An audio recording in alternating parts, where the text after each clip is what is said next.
In a nutshell, the long tail theory is that our culture and economy is increasingly shifting away from a focus on a relatively small number of hits, mainstream products and markets at the head of the demand curve and toward a huge number of niches in the tail of the model. Traditional companies are expected to stock things that are likely to sell as shelf space is expensive, whereas online retailers can virtually stock whatever they want as there is no shelf space.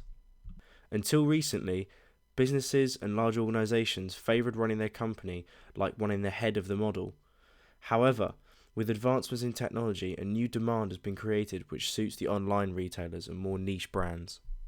An example to show how the long tail model operates is to look at the meteoric rise of Netflix. Back in 2006, the average Blockbuster carried 3,000 DVDs, whereas Netflix carried at least 60,000 programs. This is a prime example of the long tail model, as Blockbuster deals with physically selling or renting of its products individually, whereas Netflix charges a cheaper subscription per month to have access to all of its shows and movies. With the advancement of the internet and technology, businesses within the long tail were beginning to find a lot more success, as over time the revenues from Netflix's limitless shelf space started to add up and completely destroy Blockbuster and force them to shut down, as they were still trying to compete with Netflix but using the business model found in the head of the long tail model, which is selling a little for a lot. Another example of the long tail model can be seen with Amazon. Amazon have built an empire on using their business as a long tail.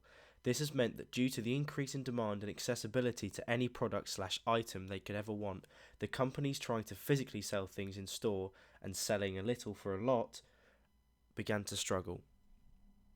This is very apparent with stores such as Woolworths, who had to shut down in 2009. Woolworths were previously a department store. However, with the rise of the internet, they found that their profits diminishing by the second and soon found themselves in debt due to their dated method of selling.